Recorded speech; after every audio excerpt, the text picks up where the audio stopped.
Olivia. And I'm Jake. And this is All About Animals.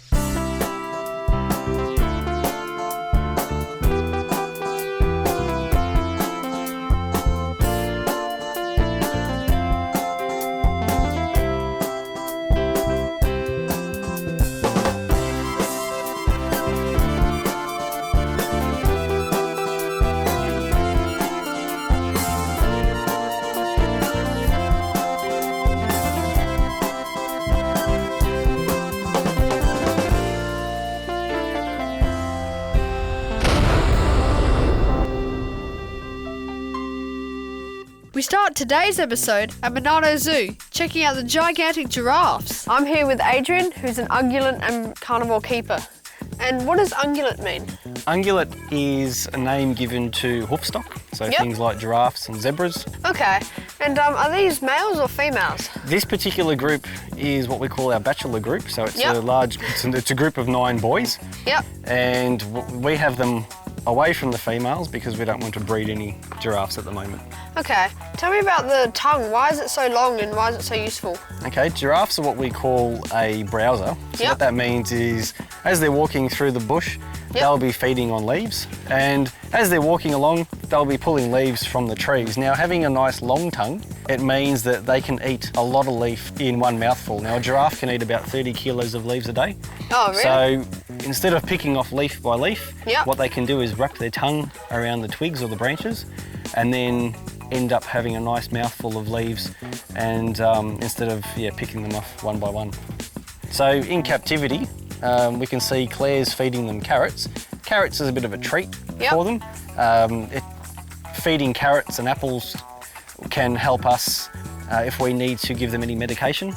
We can put the medication inside an apple and hand feed them.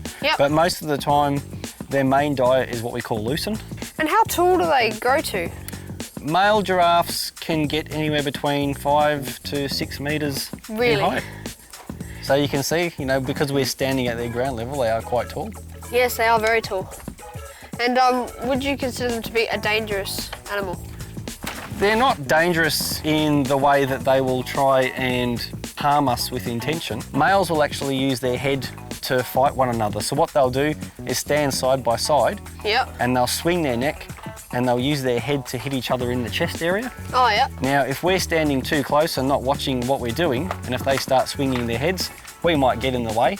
But they also do have long legs and they can kick in any direction with using any leg. So if we are in and around them, we just have to make sure that we're not too close.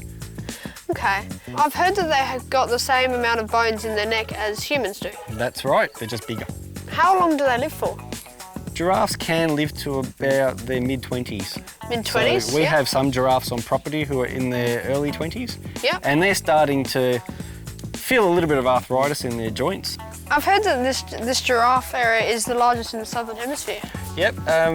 Because giraffes are a large species and they like to be in herds, we have a lot of space here at Monado Zoo. So not only do we have this group of 9 boys, but we also have a group of 13 on display, which is 11 females and 2 young males. Oh, cool. I'm here with Chloe and this magnificent bird, the macaw. So how old is this bird? She is about 3 years old. So Chloe, what's her name? This is Peaches. So Peaches, How long do they live for? They live to about 100 years old. 100? Far out. Does she do any crazy tricks? She talks a lot and she can do puzzles and stuff, but other than that, she just sits around and will crawl all over you. So, like, what words does she know? She says hello whenever you see her, and she says hello, Bubby, and she'll give you a high five and ask what you're doing. This cage, is it accommodating for her? Yeah, it's pretty big. It's almost 2 metres long, so it's all right, but we let her out during the day anyway, so she gets all the room that she needs. And does she leave the house to fly off and then come back? Oh, no, we don't let her out. So we lost her once and that was pretty terrible. How'd you get her back? She ended up on a neighbour's roof and Mum had to call the fire brigade to get her down. And how much do they cost? It depends where you get them from, but we paid $7,500 for her. $7,000. So is it one of the most expensive birds that you can buy? You can get more expensive macaws, like a hyacinth macaw, and they're up to, I think, $70,000. 70,000. Yeah. And what's different between the $70,000 macaw and this one? The colour. The colour? Yeah. She must be camera shy. So Chloe, where do you get them from? Well, we got them from a breeder in Queensland, but you need to get them from a specific breeder. So do you need a licence to own her? No, you don't need a licence for any macaws. You just need a licence for native Australian birds. Okay. Are they difficult to look after? She's pretty easy to maintain. She just needs to have her cage cleaned quite often and a lot of fresh food every day, and that's about it. And how often do you take them to the vet? We only need to take them to the vet about once a year for a checkup, but if there's something wrong, we'll just take her straight away. So what do you feed her? Well, she has a very high protein diet, so she has a lot of nuts and shells and pellets, and she also gets a lot of fresh fruit and vegetables every day. Thanks, Chloe, for sharing the macaw with us today. You're very welcome, Jake. It's been a pleasure. Coming up, AFL player Bernie Vins shows me how it's done. Then, the newest addition to his family, a gorgeous seeing-eyed dog pup. Many people have dogs as pets, but others need dogs to help them get through their daily lives. We went to the Discovery Centre to find out what makes guide dogs so special. Why are these Labradors so obedient? It's a really good question because most of them are bouncy and loud. Our dogs are actually specially bred for temperament, so we have our own breeding program. What it means that every guide dog is assessed to a certain temperament, so then we only breed from the very best quality dogs. So that's why you see a dog like Clover who's so well behaved. Are there any other breeds of dogs besides Labradors that can qualify for guide dogs? Yeah, actually, that's a really good question too, because the very first guide dogs were actually German Shepherds, not Really? Labradors. Yeah. So over the years, Labradors are obviously a very popular breed because they're socially accepted and people are, very familiar with the Labrador. Yeah. And so it became a natural breed to use as a guide dog because of their temperament and that they're well known and well liked. So And they're quite easy to train as well. Absolutely, but we also use our golden retrievers, and we also have a crossbreed of a Labrador cross golden retriever as well, and they make nice guide dogs too. Oh, cool. Do they have to be a certain age to be a guide dog?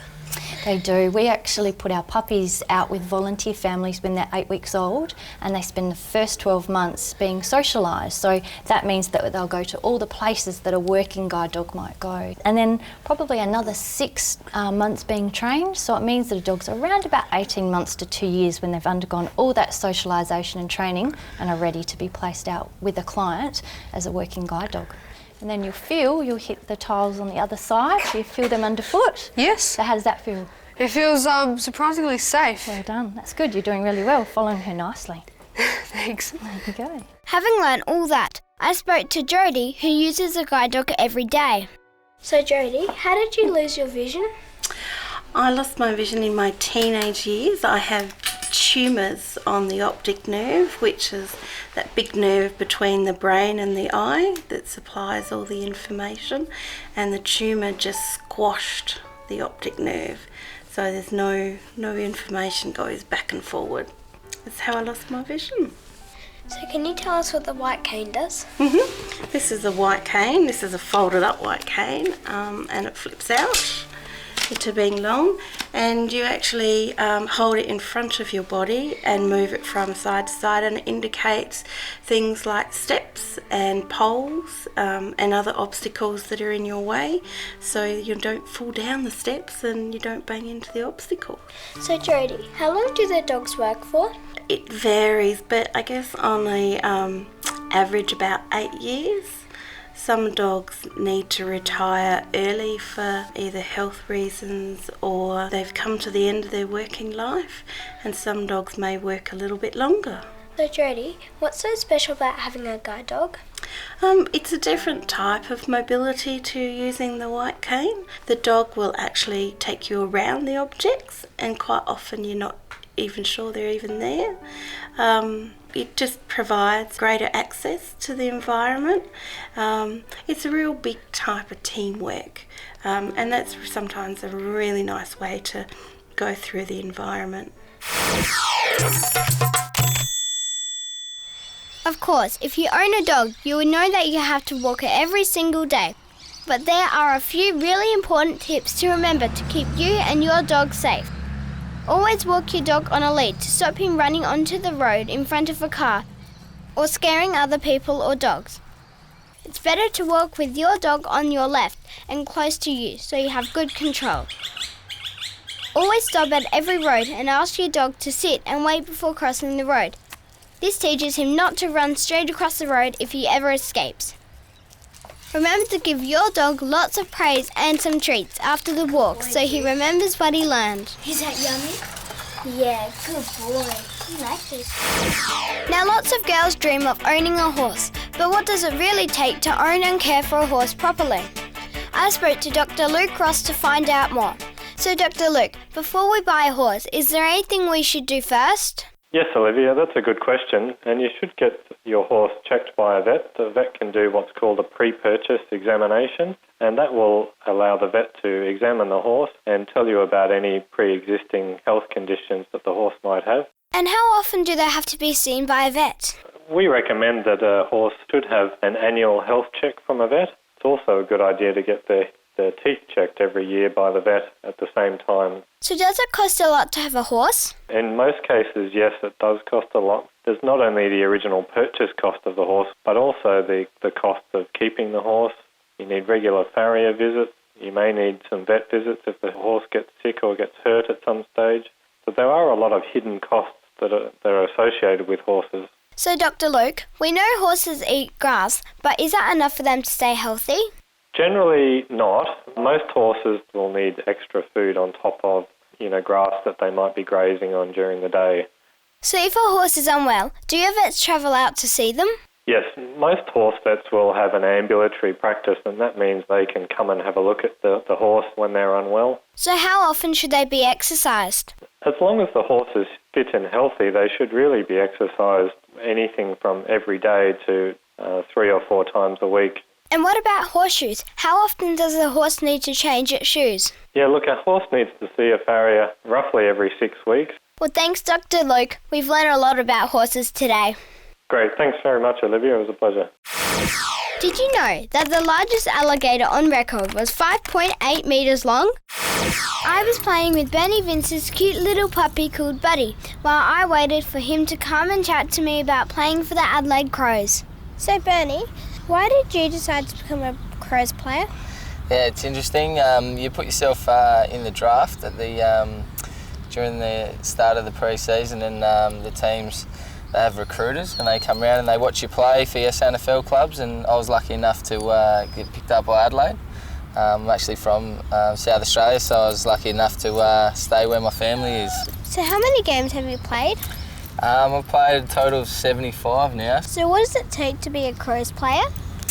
Yeah, it takes a fair bit, I suppose, a lot of commitment, and you've got to make sure you're looking after yourself, all year round, even in the off-season. And who's this you've got with you today?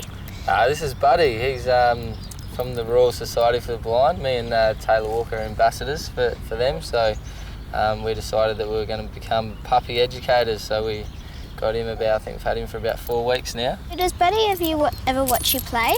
Buddy hasn't actually been to a game yet, but I normally get my sisters to look after him when we're playing a game, but he's been down to training a bit. One of the things with being a puppy educator is you've got to take him everywhere with you so he gets used to things, so he comes shopping and goes everywhere, everything we do. So we're just got to teach him basic manners and that at this stage, and then I think the training gets a little bit more intensive as he gets a little bit older, so at the moment we're just trying to get him used to people and around people as much as we can, take him places that he's going to have to get used to when he's older, shopping centres and things like that. So at the moment it's not too bad. Just trying to teach him some manners, not to bark like he is now, but yeah, that's basically it at the moment.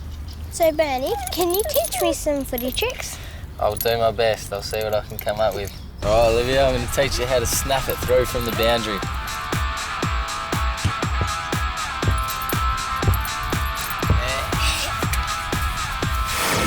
Stay tuned as Olivia learns what it takes to become a vet. Then I show you this week's viewers' pets from all around Australia. This week's native Australian animals are the water dragons and the turtles. These guys here are called Gippsland's water dragons. They're one of 2 species of water dragon that we have in Australia. The other water dragon species is the eastern, which is found up north, so New South Wales. These guys are found more down Victoria Way. This is actually the male. Oh, are those cockroaches? Yep. Now it's actually slightly cold today, so they're not as active as what they usually are. That's why there's usually 2 females that are right here as well, but they're probably up in their hides and things like that behind us. It's just coming into the colder weather, so you'll find that they won't be out on exhibit as much as they are normally. He's also got a brighter colour throat. You can have a look underneath his throat.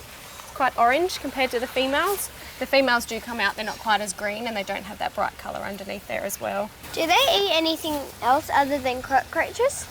They do. We'll actually feed them a variety of cockroaches and crickets on odd days of the week, and then 2 to 3 times a week at the moment we'll actually give them a lizard mix. In that lizard mix it's made up of a majority of greens, so all different lettuce types, spinaches, things like that, and also vegetables and fruit that's cut up into small pieces. Why do they share the same exhibit with the turtles? With some exhibits at the zoo we actually try and make up mixed exhibits. When doing that we try and put different species of animals that are found roughly in around the same area in the one exhibit. It makes it interesting for the public, and also if these animals can be housed healthfully with other species, it gives them more interaction as well. You do have to watch and make sure there's no aggression or anything like that between them. But this exhibit's working really well. We've bred the turtles and we've also bred the Gippsland water dragons this year. How big are they when they're first born? They're tiny. We've got some little babies out the back, and they've actually grown a lot over the last few weeks that we've had them. Their size variations are really different as well, depending on how much food they get. So how many turtles are in the pond? In here we've got 3 different species of turtle, and 8 turtles in total. So we've got the sword-shelled turtle, the Macaw turtle and the long-necked turtle. Now the long-necks have actually bred in this exhibit as well, so we'll head off and I'll show you the little baby of that soon too. And we're just feeding them some white bait today. So here we've got a long neck. So that's one of the parents of the young that we've got. Can we see the babies? Alright, so just around the corner here we've got the babies of our Gippsland water dragons that we just saw on exhibit. In here we've got about 8 left of the 18 that we actually bred. And these guys, once they're grown up next summer, they'll actually go into the exhibit that you just saw. So we'll have a big mixed exhibit with lots and lots of animals, creating a lot of interest for the public. These guys have an incubation period of around 60 days for their eggs. So when the eggs were laid on exhibit, we took them out and we put them in our incubator and hatched them in there. How long ago did they hatch? They're actually hatched in January this year. Can they swim as well as they can climb? Yep, they can. It's mainly due to this very long tail. So we'll actually use that as sort of a rudder through the water to propel themselves along. And here we have one of our baby long neck turtles. So how long does it take for them to get as big as the ones in the exhibit? It'll take that little guy about 5 or 6 years to become adult size. Would it be possible if we could hold him? I can get him out. We can see how small he is on your hand. So tiny. So if you have a look on his belly, you can see where his umbilicus was. It's his belly button. To find out more about these reptiles, go to the Zoos SA website at zoosa.com.au. Did you know that in ancient Rome, flamingo tongues were considered a delicacy? I'm here at Roseworthy campus with Dr. Gail Anderson and her dog Bella. Dr. Gail, what's your job here? I'm the head of the School of Animal and Veterinary Sciences here at Roseworthy for the University of Adelaide, but I'm a vet obviously as well, and I'm actually a specialist surgeon, so I work in the clinic actually operating too. That's really exciting because I want to be a vet when I grow up too. So when did the vet school start? Well, we've had our first lot of students in 2008. So what score do you need to get in year 12? Well, it's pretty competitive, Olivia. Most of the students that get in have got a TER or a tertiary education ranking score of about 95. Wow, that's a really high score, so I better start working hard. So what do vets do when they graduate? Well, they can do all kinds of things. A lot of them go into practice, and that can be small animal practice with companion animals and pets, or it can be with horses, or some of them go into farm animal practice and actually see patients on the farm as well. But people work in universities and some work for the government as well, and actually do things like meat inspection or disease surveillance for making sure that production animals don't get sick in their flocks. I then went and chatted to Esther and Chris to ask them about their vet studies. Hi Esther, Roseworthy looks like an amazing place to study. How far are you into your course? Well, Olivia, I'm actually in my 4th year, so I've got 2 more years to go. So what type of vet do you want to be when you finish?